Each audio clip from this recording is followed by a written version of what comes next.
पुण्यातील hit and run प्रकरणी Yerwada police स्टेशनचं सीसीटीव्ही फुटेज पोलिसांच्या ताब्यात। अल्पवयीन आरोपीला पोलीस ठाण्यात पिझ्झा बर्गर दिल्याचा आरोप। अति धोकादायक रसायनांची हाताळणी करणाऱ्या कंपन्या बंद करण्याचा मुख्यमंत्र्यांचा निर्णय जाहीर। दोषींवर कठोर कारवाई होईल, शिंदेंची ग्वाही।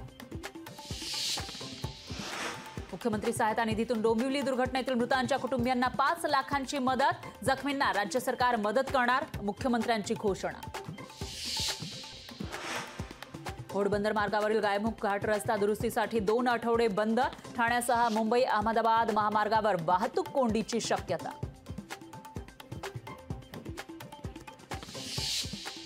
पुणे विद्यापीठाची अजब कारभार। मराठीच्या प्राध्यापकाकडे इंग्रजी विभागाच्या प्रमुख पदाची जबाबदारी। प्राध्यापकांची संख्या कमी असल्याचा फटका।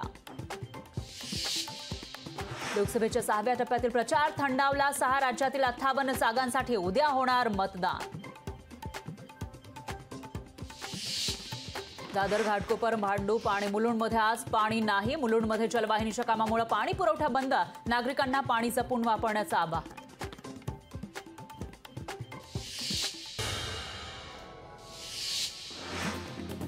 एअर इंडियाची विमान सेवेत पुन्हा गोंधळ। 50 विमान फेऱ्या रद्द, तर काही उड्डाण उशिरानं होणार। भारतीयांकडून परदेशवारीसाठी गेल्या वर्षी 2.66 लाख कोटी रुपये खर्च, तर शिक्षणावरील खर्चात मात्र घट। आरबीआयच्या अहवालातून माहिती समोर।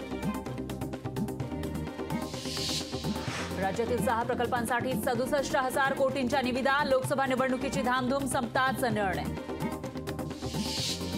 हिंगोली जिल्ह्यामध्ये रक्तपिशव्यांसाठी रुग्णांची भटकंती। रक्तपेढ्यांमध्ये 2 दिवस पुरेल इतकाच रक्तसाठा।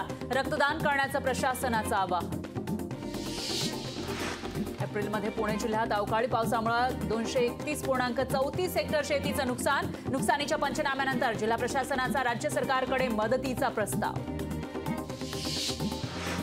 पश्चिम रेल्वेवरील विरार बैतरणा दरम्यान आज रात्री ब्लॉकमुळे विरार डहाणू रेल्वे गाड्या रद्द, तर चर्चगेट डहाणू रोड लोकलच्या वेळापत्रकावर परिणाम।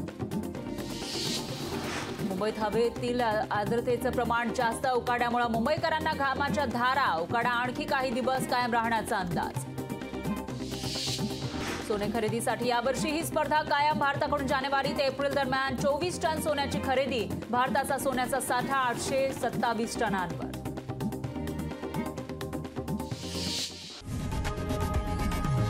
लोकशाही मराठी ऐका, पहा, जागरूक रहा।